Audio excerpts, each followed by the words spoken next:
전도서 1장 2절 봉독해 올리겠습니다. 전도자가 가로되 헛되고 헛되니 모든 것이 헛되도다. 솔로몬 왕이 덧없는 인간의 삶에 대해서 그가 가장 큰 부와 공명과 지혜와 명철과 많은 자들 앞에 존경과 부러움을 받고 살았으나 그의 삶을 산 후 본인의 고백이 전도서이기도 합니다.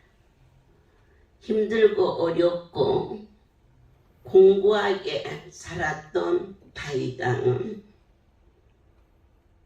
눕는 것도 그리고 일하는 것도 찬송과 감사 속에 그의 삶의 기쁨과 감동을 찬양했습니다. 우리가 전도서 말씀을 보면서 너희가 잔치집에 갔다 온 것보다 조상집에 갔다 온 것이 낫다. 왜 그럴까? 인생의 확실한 한계를 알아야 되었기 때문이지요. 지혜와 솔로몬은 이 땅의 것을 얻으면 얻을수록 소금물을 마시는 것 같고 명예와 그리고 명성이 올라갈수록 그의 마음은 아무도 채워줄 수 없는 허전함으로 풀의 꽃 같고 참으로 인생이 아무것도 아니다라고 솔로몬이 그렇게 말했다면 여러분과 저는 뭐라고 대답할 수 있을까 싶습니다. 바울 사도는 지혜로운 자였고 그는 강인한 자였습니다. 하지만 예수를 만난 후 제일 먼저 선포한 것이 자기를 버리는 삶을 가졌습니다. 지혜를 얻고자 하는 것은 자기를 지키기 위한 한 모습인데 모든 것을 배설물로 오직 하나 예수를 얻는 일에 마음과 정성과 뜻과 그의 모든 생명까지도 투자했습니다. 그리고 말했습니다. 땅의 것은 다 허무하다. 그러나 고린도전서를 통하여서 하늘의 것을 구하라.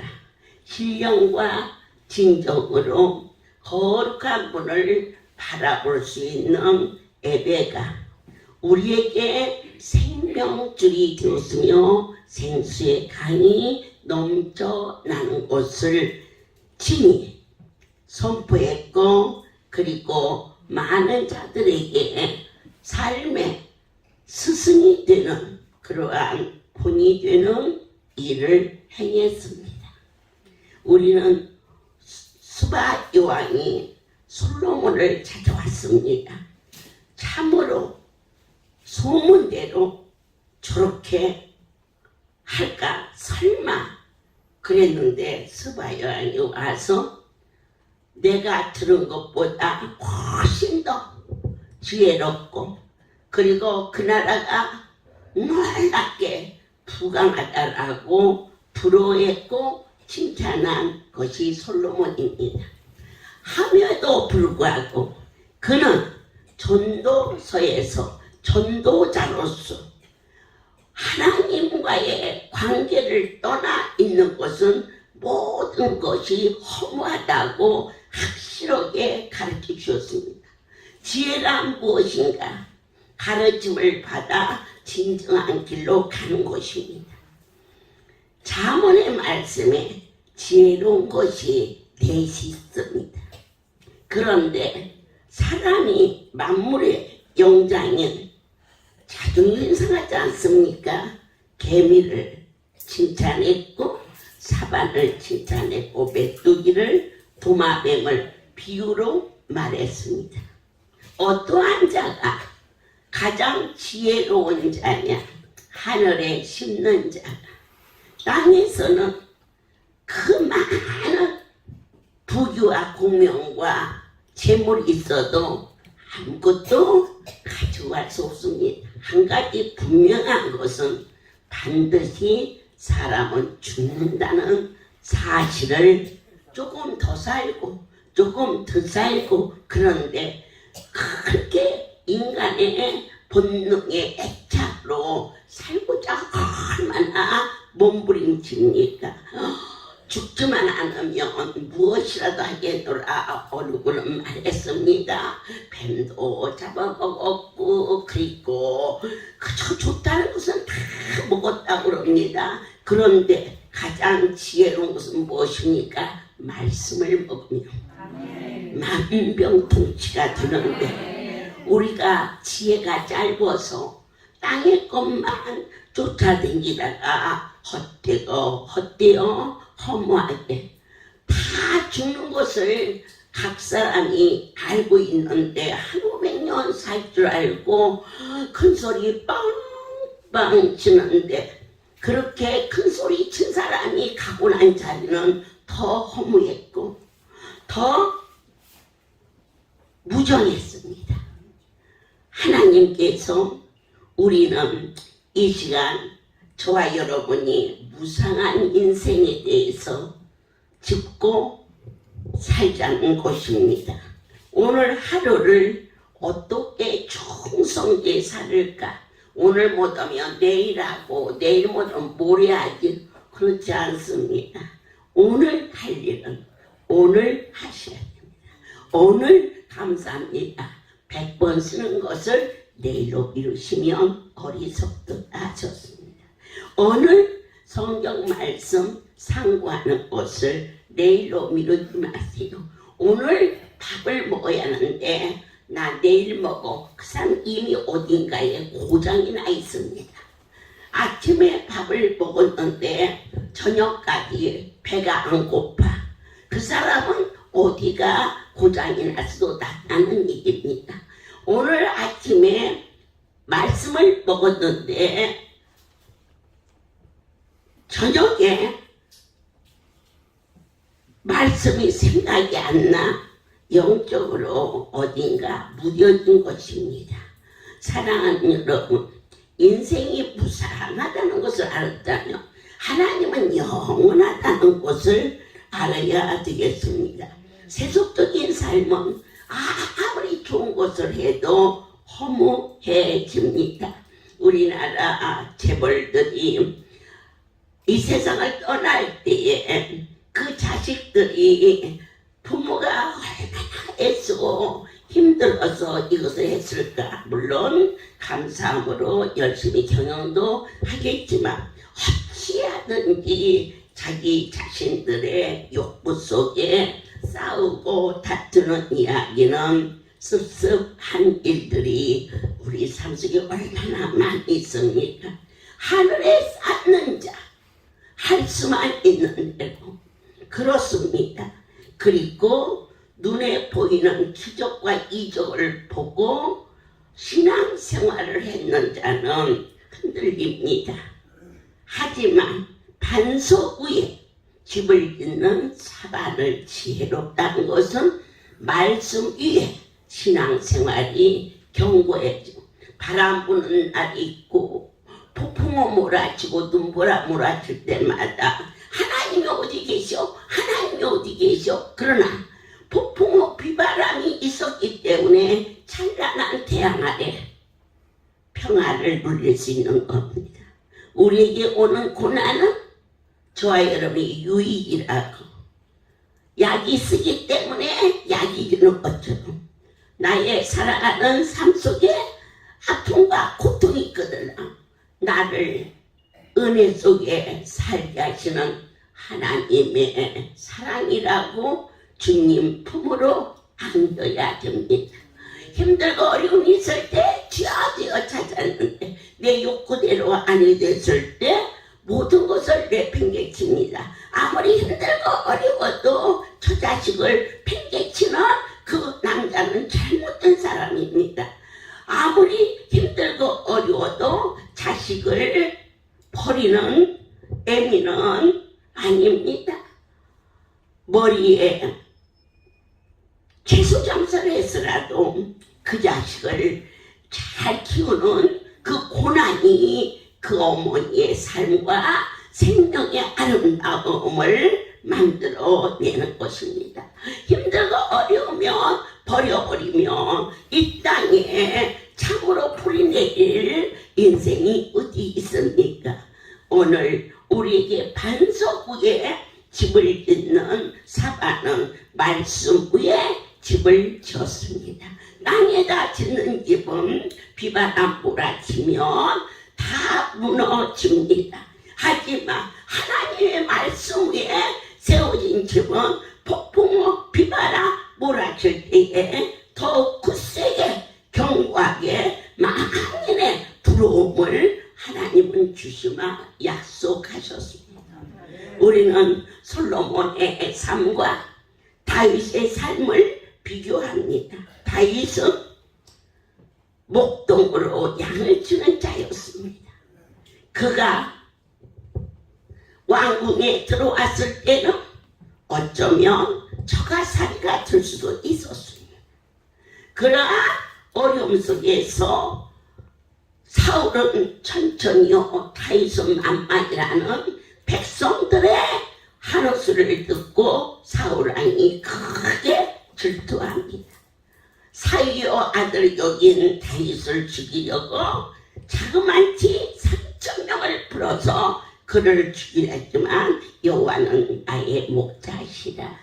내게 부족함이 없으며 사망의 음침한 골짜기를 다닐지라도 해를 두게 할 것은 여호와께서 나를 지켜주심이라는 반석 위에 그 집을 지은 바로 다윗이었기 때문에 그는 이스라엘의 제일 큰 왕의 자리에 군림할 수가 있었습니다. 왕궁에서 태어나서 어려움 없이 사랑과 호강 속에 자란 솔로몬은 물론 아비를 따라서 1,000번제를 드리고 많은 재물을 하나님이 드렸지만 그는 그렇게 파란만장한 어려움 속에 함께 하신 하나님을 체험하지 못했습니다. 우리는 행복자입니다. 남들이 볼 때는 질과 어려움 속에 있지만 바로 이 풍랑이 나를 어디까지 가겠습니까? 그분 앞에 더 가까이 빨리 갈 수 있도록 함께하여 주셨음을 아멘하리.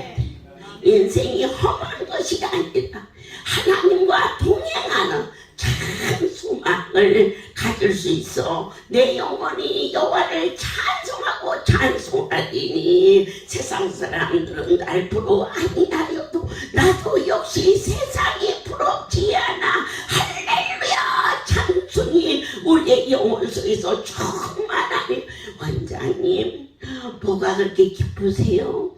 하고 제게 물었습니다.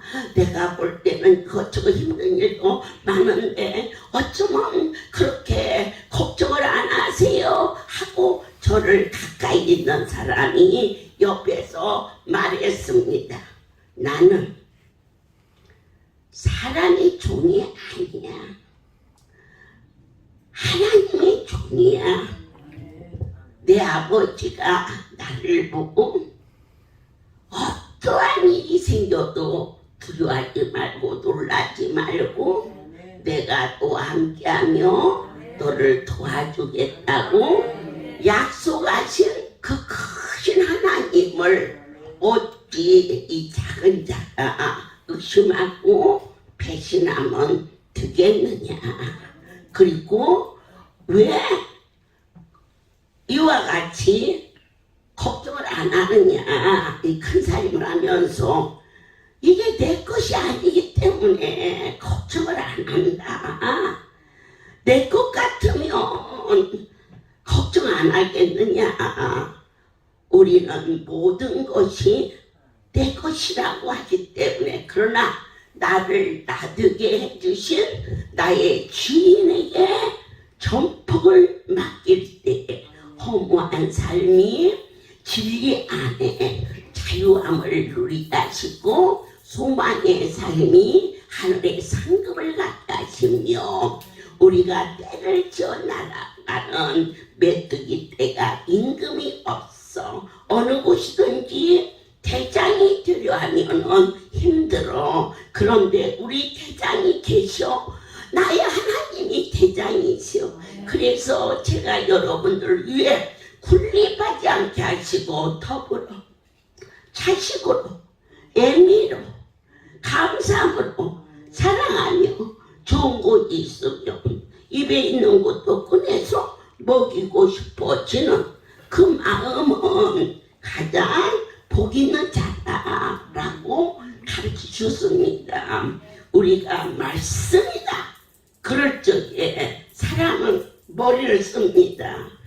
어떻게 해야 이것을 벗어날 수 있을까?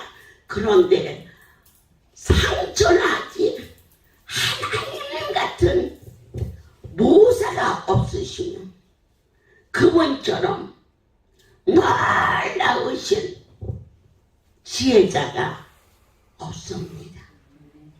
말씀이 어떻게 임했는지 그 약속을 지키시는 분은 내 아버지 한 분밖에 없습니다.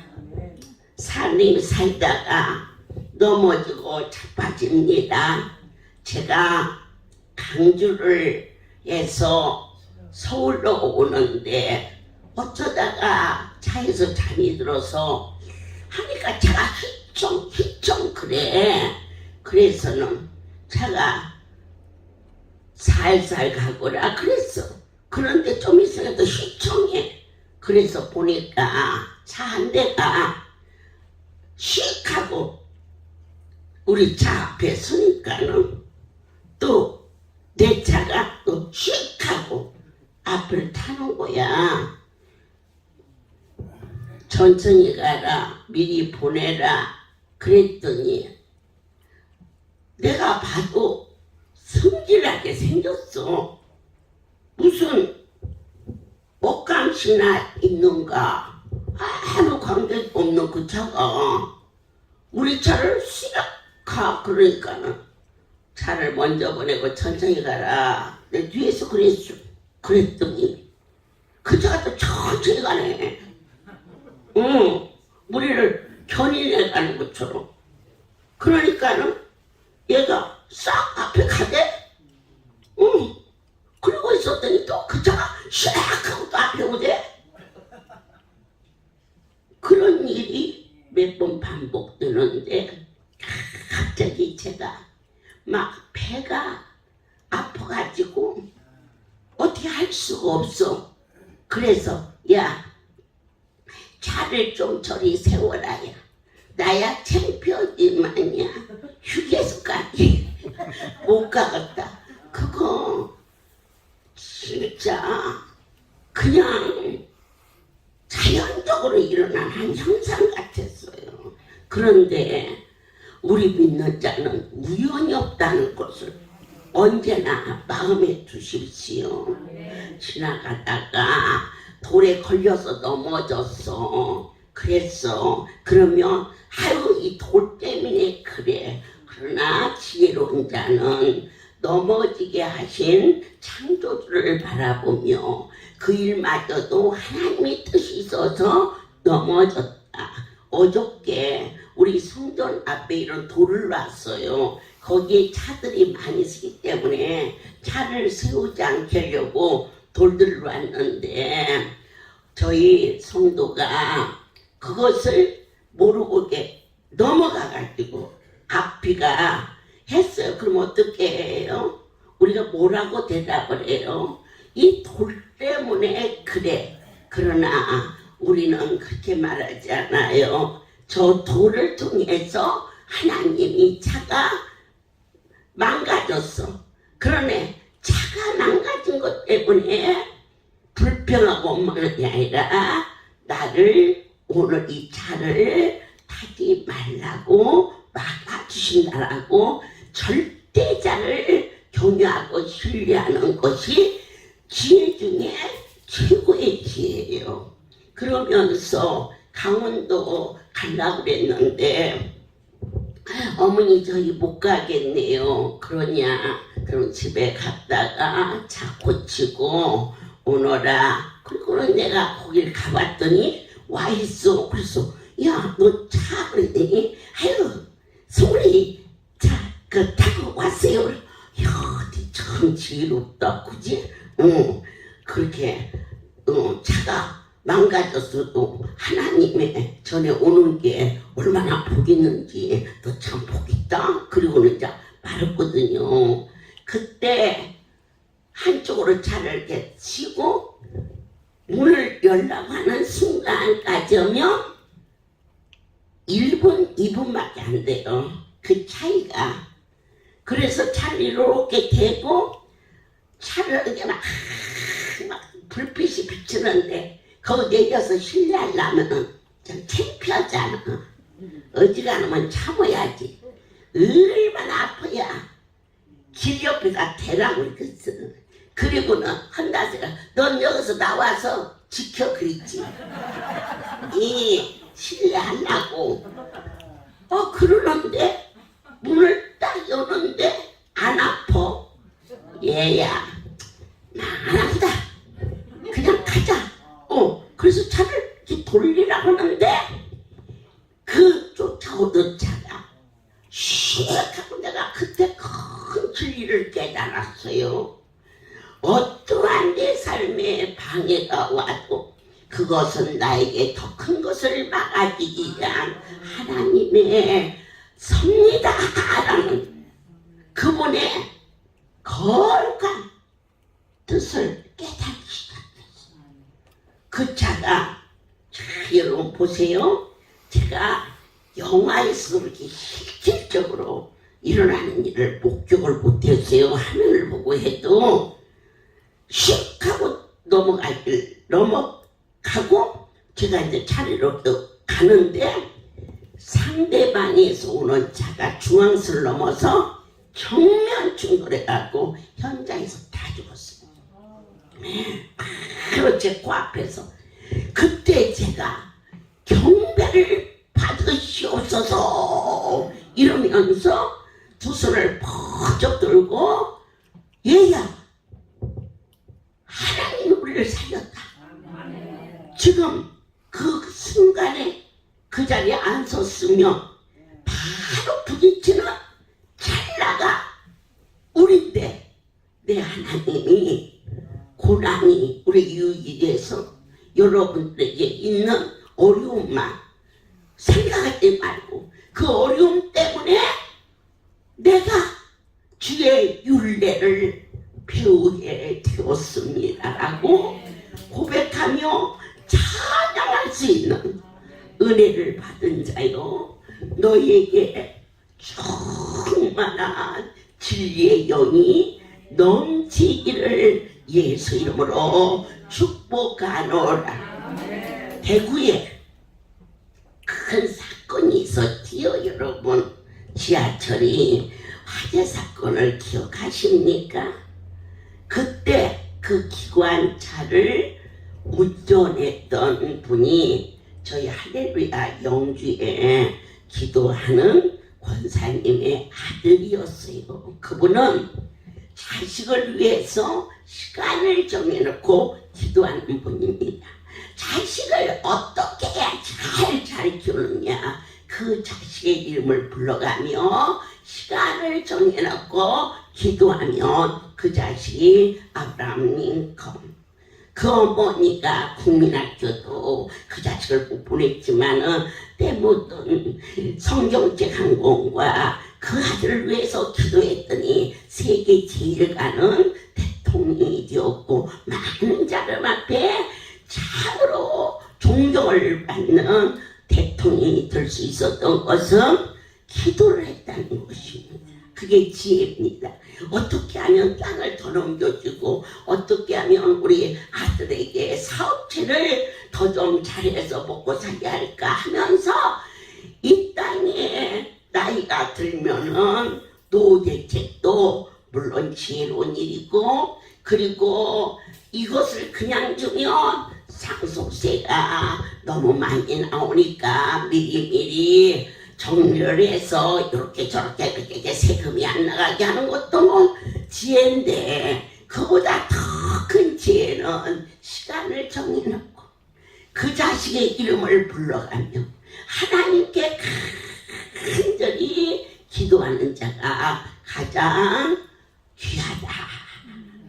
영주의 시골에서 아무도 알아주지 않지만 하나님을 섬기는 그 가족에 그 어머니가 기도하는 시간인데, 그 아들이 기관사야. 그래서 그 사고나 그 역을 두정거정을 놔두고, 금방이죠. 전초로 두정거정 금방인데 갑자기 토사가 막 운전할 수가 없어. 우리가 살다가 어려움이 오더라. 그 어려움에 빠지지 말고 이 어려움을 통해서 더 큰 어려움을 막아주시는 하나님을 볼 수 있는 영의 눈이 떠지기를 축복합니다. 그곳에 빠지지 마세요. 어려움이 왔으면 하나님은 우리에게 그보다 더 큰 어려움도 얼마든지 줄 수 있는 분인데, 더 큰 어려움을 막아주시려고 내게 닥친 이것을 감사함으로 주님 앞에 맡기고 기다릴 줄 아는 지혜가 넘치기를. 아멘입니다. 그렇습니다. 토사강나이 나서 급히 스피아 기사를 여기에 대기시키라. 그래가지고는 그는 119를 타고 병원에 갔어요. 여러분, 119 타고 가는 그 일이 무슨 축복입니까? 재앙이지. 그러나 하나님의 모사는 놀랍게 역사하십니다. 그 자리에 다른 대파가 운전을 하고 두정거정을 가니까 큰 사건이 터져서 그 중환사는 죽었고, 토사강난이 나서 119에 실려간 그 기관사는 병원에 갔더니 멀쩡해가지고 거기 가는 도중에 사고가 터진 것을 뉴스를 통해서 나올 정도로 기가 막힌 절묘하신 그 하나님을 저와 여러분이 너무 멀리 느끼고 무관심하고 주님의 그 큰 사랑을 깨닫지 못할 때가 수없이만 하지만 지혜란 무엇이냐 깨닫는 것입니다.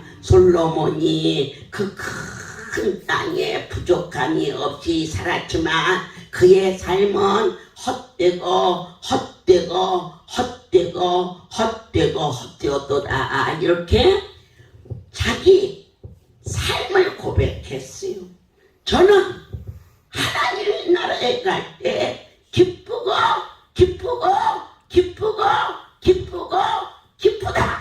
땅에서도 하나님의 손에 잡힌 바디요 이 백성과 살아서 너무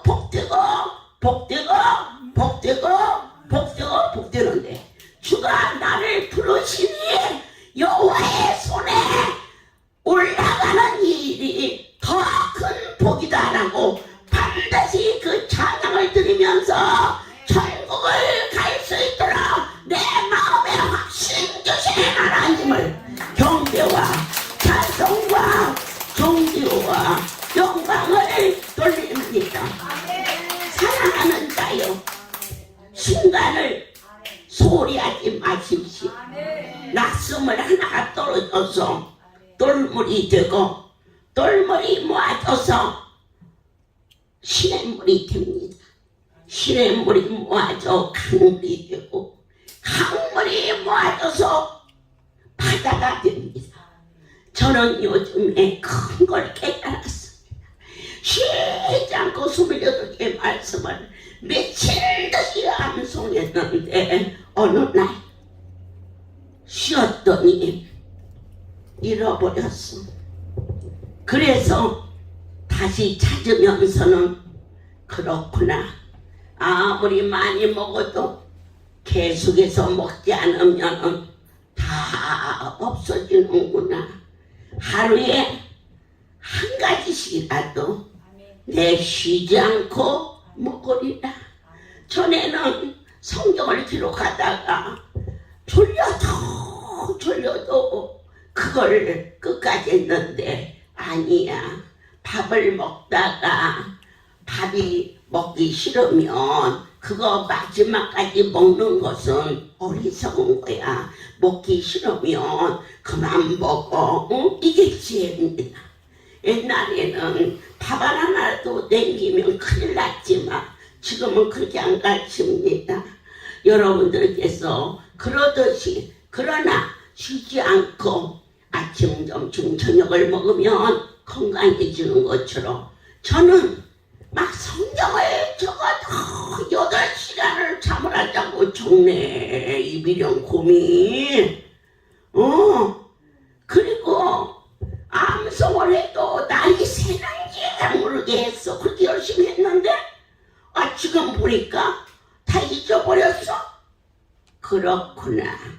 김치값도 이거 먹어도 쉬지 않고 꼭꼭 씹어서 내 먹을 만큼만 먹으면 건강해지는데 내가 참 우매하고 어리석구나. 지혜라는 것은 깨닫는 것입니다. 그래서 요즘에는 말씀 펴놓고 감사한다고 써놓고는 오며 가며 들랑발랑하면서 누웠다가 일어나서도 한 구절 적고 그리고 또 밖에 나갔다가 들어와서도 감사합니다를 적고 그래서 하루에 할 만큼 분량만큼 했더니 어느새 그게 영약이 되어서 내 영혼의 생수의 강처럼 말씀이 넘쳐 흘러. 아멘. 하늘의 보화를 내 영혼 속에 함께하여 주시는 그 크신 하나님을 여러분들은 앞으로 잘하겠다 하지 말고 바로 지금 이 순간부터 주님의 말씀을 먹고 쓰고 소화시키는 일들을 시작하라 하셨습니다. 그것이 지혜인 것입니다. 세 번째로 할 수만 있는 대로 머리를 쓰지 마십시오. 어느 것이 양심적인 일인가 선한 길을 택하십시오. 유익을 위하여서 그 자리를 쫓지 말고 내가 받은 은혜가 무엇인가를 찾을 수 있는 정도를 걷는 인격이 되시기를 축복합니다. 어느 날 MBC 사건이 있었습니다. 그 발단이 사랑의 집에서부터 시작했습니다. 머리가 몸체만은 뇌수족 아이를 가진 에미가 MBC PD와 결탁해서 하품이 시작이 되었습니다. 사랑의 집 얼마나 소중한 곳입니까? 내 슬픔, 내 아픔 어디다 댈 길 없는 그 애미에 비해 안식처가 되었습니다. 그런 자식을 데리고 와서 자식은 이미 죽게 이미 포기하고 그 MBC PD와 결탁을 해서 말도 안 되는 일들을 그들에게 말했고 결국 그 아이는 죽었습니다. 그리고 난 후에 저희 할렐루야에 와서 아내가 위암으로 천국을 가고 그 아들은 남아서 내 차를 운전했던 그러한 아들이 있어서 제 손에 있는 반지, 목걸이 빼가지고 결혼을 시켰고, 그리고 처음 그 차를 제가 아마 이 사역을 하면서 처음으로 봉고차 다음으로 신혼차가 타게 됐을 때입니다. 그 차를 내주면서 결혼해서 신혼여행을 다녀오라고 그렇게 했었는데, 그가 강북에 있는 어느 개인 병원에서 이 옷을 입고, 그게 무슨 옷을? 병원복을 입고, 그리고 병명은 방광염으로 입원을 했는데 할렐루야 아무 관계도 없는데요. 그 사람이 PD 거기에 합작을 해가지고 MBC에 나오면 돈을 준다고 그래가지고는 나와서 말도 안 되는 일들을 꾸민 일이 있었습니다. 이것은 잘못된 길입니다. 하나님을 떠나가는 길은 정물을 다리는 게 아닙니다. 그분만은 의로우시고 완전하신 분이기 때문에 하나님의 뜻을 쫓아서 사는 자가 되라고 가르쳐 주십니다. 그리고 나는 MBC 사건에 하나님이 역사여 주사 그들이 잘못했다고 손을 들고 그날 이후 MBC는 큰 어려움을 당했고, 여의도 사통 팔통 그곳에 그들이 나와서 사과문을 읽었고 또 방송에 사과를 했고, 우리는 그날을 4월 1일 승리의 날로 하나님께 영광을 돌렸던 때가 있었습니다. 그런데 그런 일이 있으면 MBC가 우리한테 손을 들었기 때문에 돈도 안 줬나 봐. 돈도 못 받았대. 그러면서 그 아이가 버스 운전을 하고 나가서 살았는데, 한 번은 종점에 도착하니까 형사 주상이 와서 사람을 치고 그냥 가면 되나 뺑소리 운전사로 내려오라고 그러길래, 아이 오랜 세월을 운전을 한 사람이, 여러분 나는 운전 안 해서 잘 몰라요. 하지만 운전하는 분은 뭐가 넘어가면 운전대 잡고도 사람이 넘어갔는지 나무토막을 넘어갔는지 돌멩이를 넘어갔는지를 감지가 된다고 그러더라고요. 그런 일이 없는데 종점에 오니까 다짜고짜 그러다가 감옥에다 넣어버렸어요. 그래가지고는 너무 억울한 거예요. 이제 그의 생각에 막 발딱발딱 뛸 일이 있지요.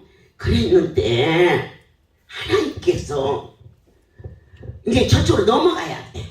이쪽에 미리 같이 있다가 넘어가는 날이 며칠 안 남았는데 막 떼굴떼굴 죽을 일이죠.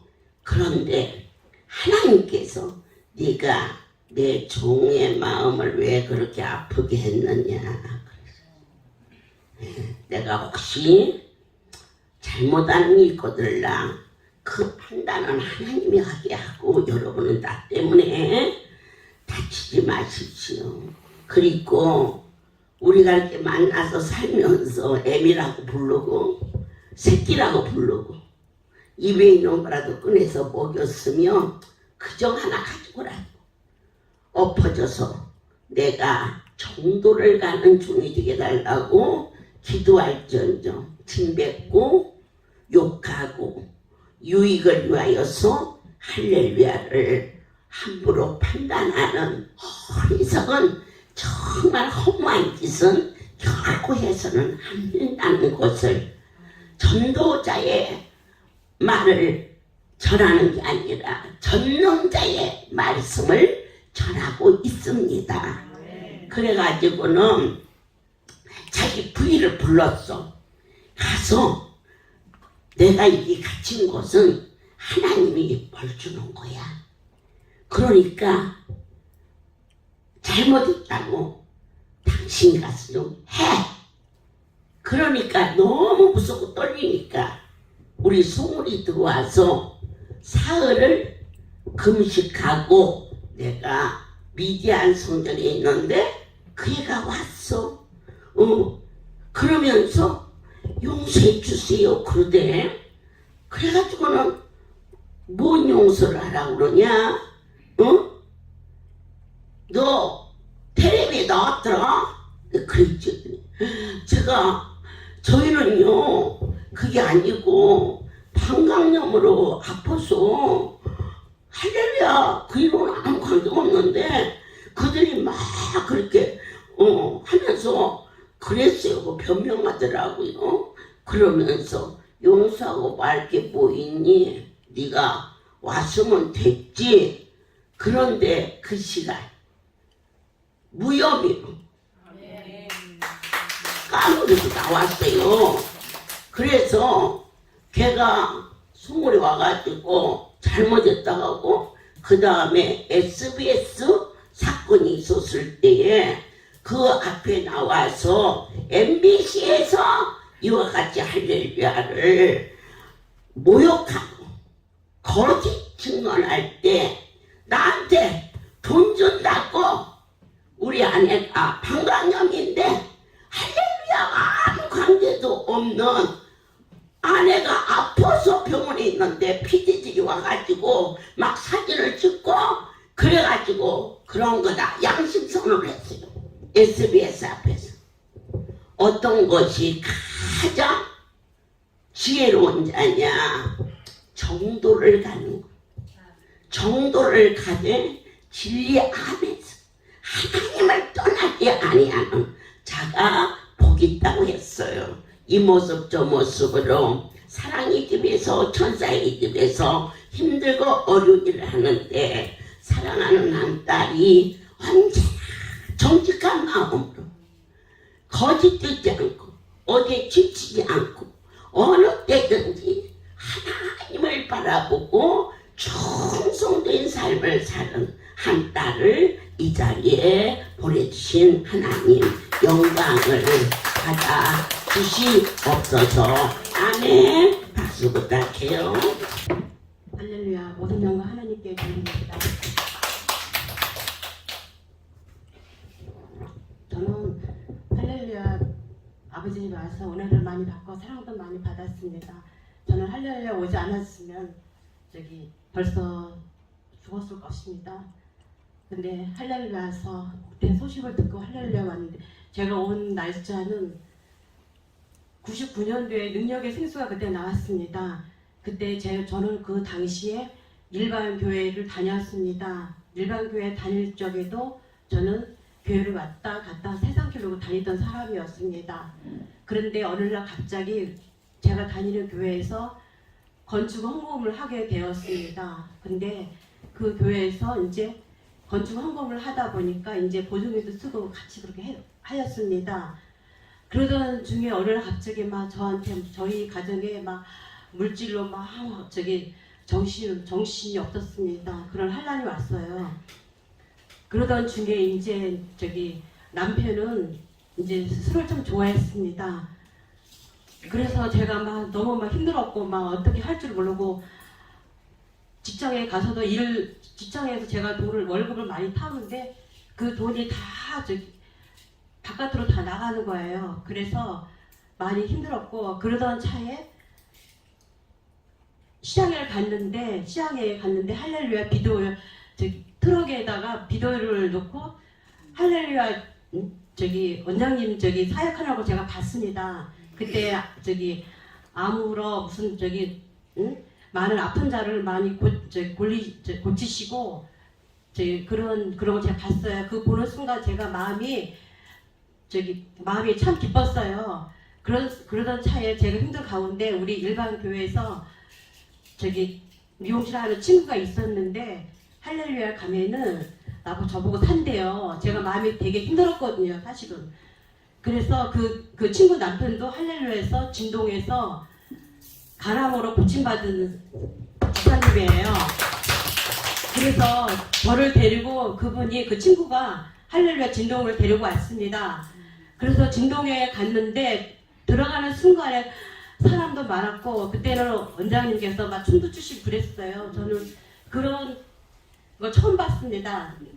그러던 차에 저희 집에 이제 제가 막 이제 물질로 막 힘들다 보니까 제가 까먹었어요. 제가 집도 그러다 보니까 남편은 술 먹고 막 그렇게 힘들고 살았는데 어느 날에 갑자기 진동에서 이제 제가 너무 힘들다 보니까 우리 교회 전도한 친구가 신방회를 한번 가보라고 하였습니다. 그래서 신방회를 제가 찾아왔어요. 찾아가니까 거기서 김경옥 집사를 만났어요. 제가 진동에서. 그래서 그분이 잘 친절하게 대해주고 기도도 해주고 막 그리고 했어요. 그러던 차에 호산날 교회가 다시 진동이 이제 호산날 교회로 다시 이제 교회가 생겼어요. 호산날 교회가 생기다 보니까 그 김경옥 집사님 가정이 사찰로 들어갔어요. 진동에. 그래가지고 거기 호산날 교회에서 이제 신방에 이제 호산날 교회인들을 이제 신방을 하셨어요. 원장님께서. 그러나서 저는 이제 그 신방을 제가 3월 했거든요. 그 3월 신방을 받으면 제가 마음이 모든 게 풀릴 것 같다고 그런 마음이 제 마음에 확신이 생겼습니다. 그래서 막 기도만 했어요. 그런데 어느 날 갑자기 원장 어머니께서 김경옥 사님 보고 키 작은 걔 집 어디 사냐고 물어보시더래요. 그래가지고 어머니께서 원래 갑자기 우리 집에 신방을 이제 오셨거든요. 그리고 오셨는데 그때 당시에 또 남편은 그날따라 또 술을 먹어가지고 일어나질 않는 거예요. 그래가지고 제가 마음을 어떻게 막 하니까 어머니께서 작은 방에서 이제 신방을 받습니다. 이제 그 집이 회사 사원 아파트예요. 그래가지고 어머니께서 말씀을 주시면서 고린도전서 말씀을 주시면서 지혜는 하나님을 아는 것이다. 의인은 하나님을 사랑하는 것이다. 남편이 언젠가는 하나님을 알 날에 올 것이다. 그 말씀을 주셨습니다. 그리고 뒤돌아 가시면서 어머니께서 다시 오셔서 숟가락을 주시면서 이 숟가락을 밥을 먹고 너희들 싸우지 마라. 3번을 말씀하시고 가셨습니다. 그러고 나서 이제 저희는 제가 교회를 가면은 남편은 절로 다니고 절에 전보러 다니고 막 그러고 했어요. 그러다 보면 막 네가 예수를 잘 믿어서 우리 가정이 막 힘든 가정이 왔다 막 그러고 막 했어요. 이제 남편도 그러고 하니까 시댁 식구도 같이 마음이 다시 같이 하나가 돼서 친정은 또 말할 것도 없고요. 친정에는 어머니가 예수 믿으세요. 순복음교회 권사님이세요. 그러는 차에 막 힘들고 막 너무 하니까 제가 너무 힘들고 남편은 생활비도 안 주지. 제가 일을 집을 한 채 까먹었잖아요. 잘못 물질 관리를 하다 보니까. 그래가지고 제가 너무 막 힘들고 마음을 어떻게 할 데도 없고 죽고 싶었어요. 솔직히 말해서. 그래서 제가 또 김경옥 사님이 사찰 진동으로 갔는데 원래 갑자기 또 강원도로 하나님 사례로 또 말씀이 나와서 갔습니다. 그래서 제가 저도 모르게 가방에 하나 옷 4개 싸고 갑자기 제가 강원도로 제가 제 발로 찾아갔습니다. 그래가지고 강원에서 봉사 3개월 하다가 어느 날 갑자기 제가 사랑이 집을 가게 되었습니다.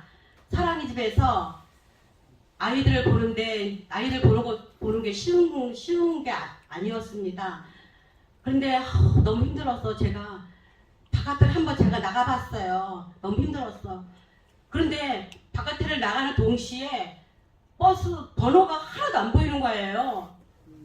그래서 하나님이 나를 나가지 말라는 것보다 하나님 잘못했습니다.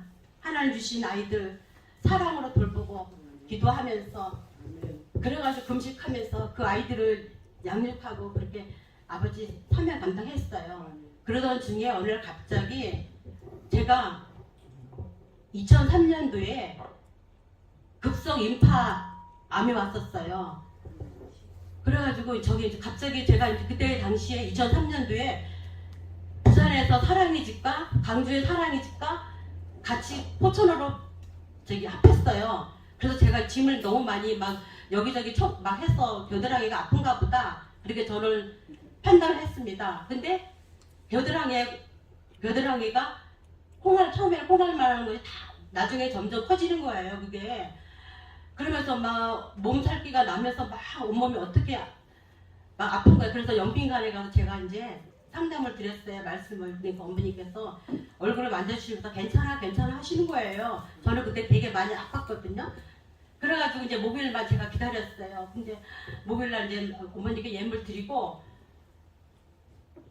했더니 막 어머니가 갑자기 머리통을 탁 때리시면서 저 사명을 버리고 응? 도망가려고 하니까 네가 아팠구나 그러면서 막 어머니가 화가 되게 나셨어요.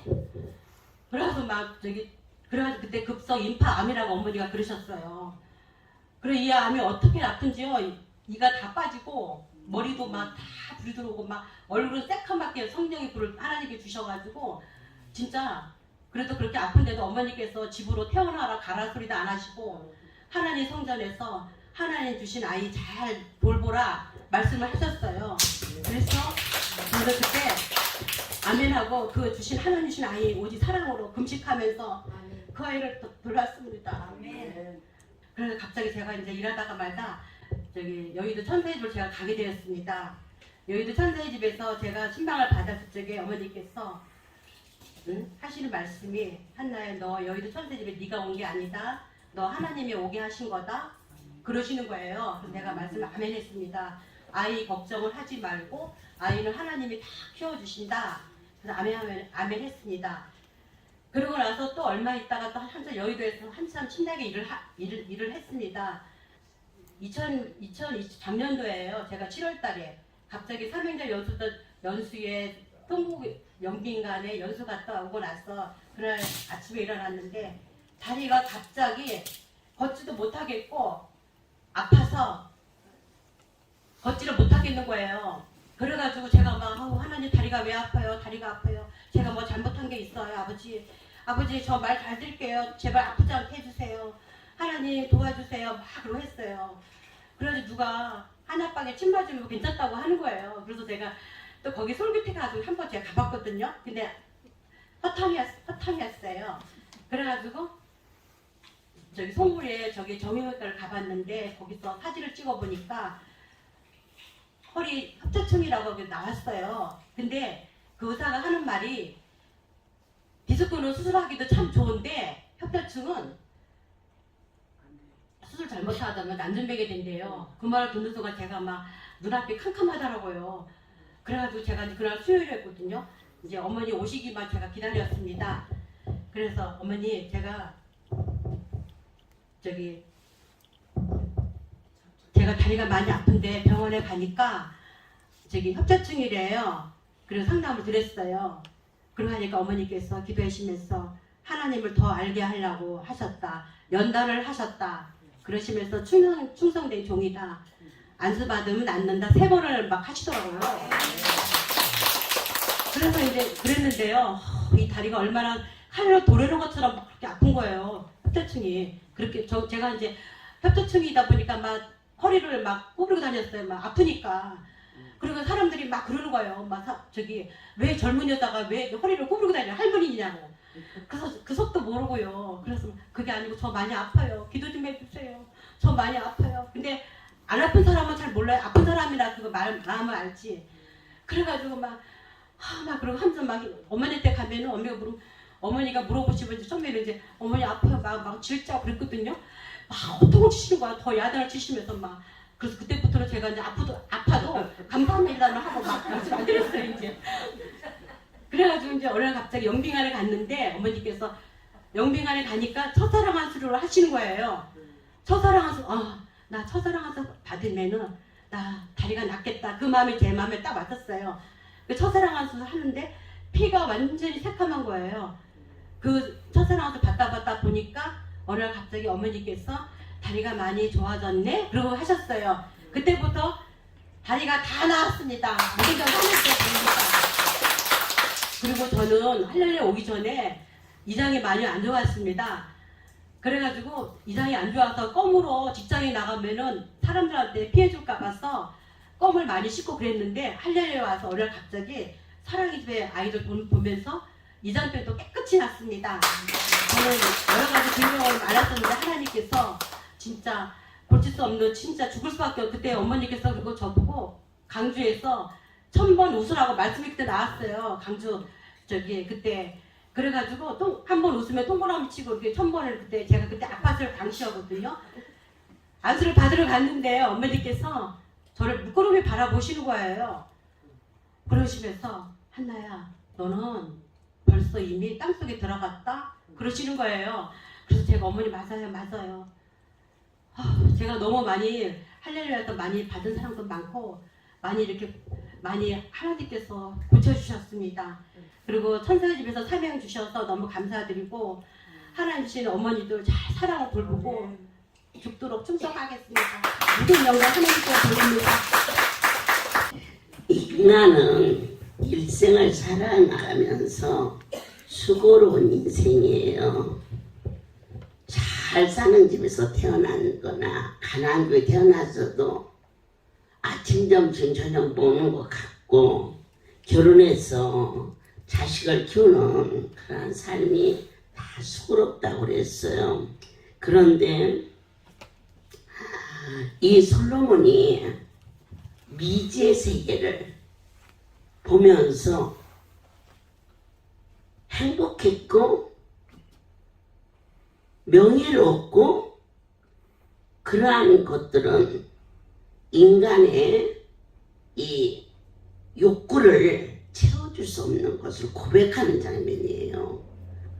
힘들고 어렵고 공부에서도 저와 여러분은 받은 자에는 알 수 없는 하나님의 그 거룩함이 저희들을 채워주잖아요. 고난이라는 그릇 속에 연단이라는 그릇 속에 고통과 억울함 속에서 우리를 뭘로 빚으셨느냐? 하나님을 깨닫는, 하나님을 아는 지식으로 성숙시켜 주셔서 수고로운 땅의 삶이 아니라 하늘에 소망을 두는 그러한 자로 했어요. 지식이 많으면 많을수록 번뇌한다 했어요. 돈이 많으면 많을수록 여유있게 사는 줄 알았더니 번뇌해요. 어떻게 이 돈을 더 늘릴까? 도적 맞으면 어떻게 하나?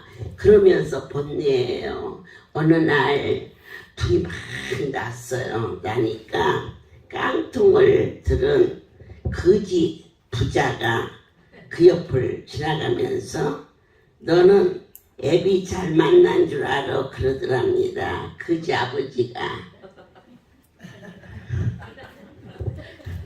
뭐가 있어야 불나고 뭐가 있어야 도적 맞지. 깡통 하나만 참은 하루를 지나는데 물론 거지가 돼서 그것 어리석은 일입니다.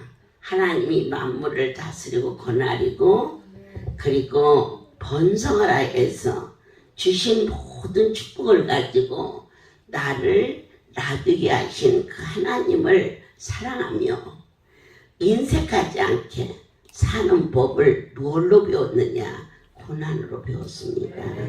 모든 영광 하나님께 돌립니다.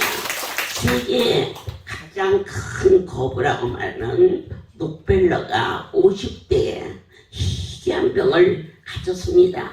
그때도 숫자로 셀 수 없는 많은 돈을 가진 기업주였는데 병원에서 오래 살아야 1년을 넘을 수가 없다. 이것은 희귀병이라 원인도 모른다. 그 마지막 진단을 받고 그 종합병원을 터덜터덜 얼마나 지나간 세월이 헛되게 살았는지 허무 속에서 슬픔 속에서 나오는데 그 병원 업무과 그쪽에서 시끄럽게 막 싸우는데 한 여자가 울면서 내 아들을 수술을 시켜달라고 그랬더니 병원비를 내지 않으면 시켜줄 수가 없다고. 그러니까 그 시간 넘어가면 그 아들이 죽는데 먼 발치에서 그걸 보고 비서를 시켜서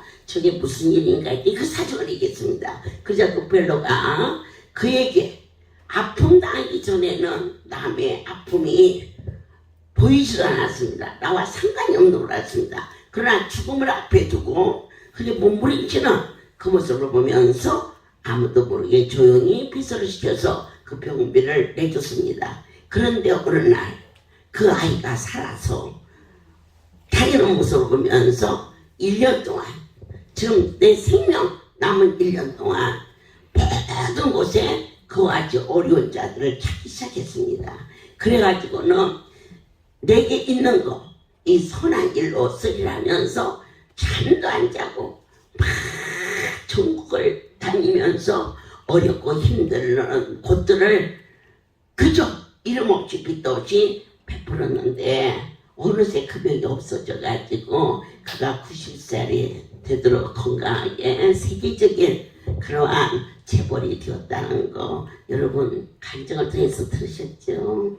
아멘이죠? 그리고 있으면 산에서 그곳에서 세균이 발생해서 살아있는 사람도 죽습니다. 그러나 베풀면 넘치도록 베풀면은 하나님이 그와 함께 한다는 거 꼭 믿으시고 여러분 지혜로운 자는 뭐냐 많이 가지고 있으면 범민합니다. 저에게 말합니다. 우리 애들이 우리 지부장들이 옷을 누가 사다 주면 딱지부터 띄어. 뭐 딱지 띈다고 뭐 새끼 주는데 지장이 나. 그리고는 어디다 감춰놔. 내 분명히 봤는데. 그래서 야 아까 그 옷 어딨니? 그랬더니 감춰놨어. 내가 찾아갖고 주지. 그러면은 한참 있다가 어머니 여기 옷 넣는 거 못 보셨어요? 누구 주었다. 그러면 하고 다 주면 어떻게 해요? 그래서 야 옷 안 줬으면야 나 방에 두고 잘 자리도 없어요. 주워서 이게 누워서 자는 거야. 그러니까 그런 소리 하지 말어. 하나님께서 받는 자보다 주는 자가 돈을 버는 것도 힘들지만 그 돈을 잘 쓰는 자가 더 지혜로운 자로 하나님이 거저주신 거 하나님의 백성들을 위하여 인색하지 않고 거짓되지 않고 순전하고 정직하게 아멘입니다.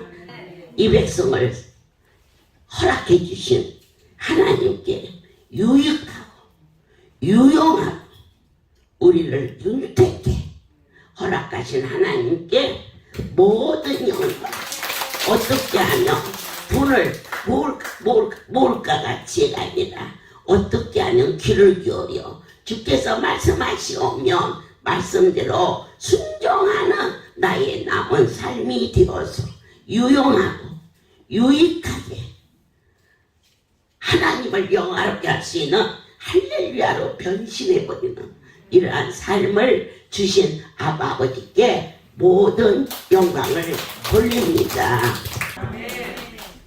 사랑하는 아버지, 오늘 이 날을 예배하게 하심을 감사합니다.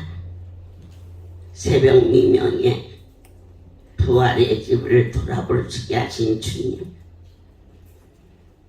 오늘 이 금요일 바로 이 시간 있기에 이 자리에 있게 하심 또한 감사합니다.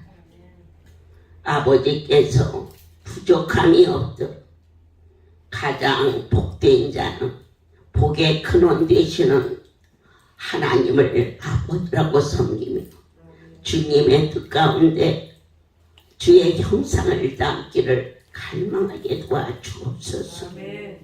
이제는 우리 주 예수 그리스도의 은혜와 하나님 아버지의 놀라우신 사랑하심 성령의 교통 역사 운행하시니 지금부터 영원토록 이들 위에 함께 있을지어다. 아멘. 할렐루야.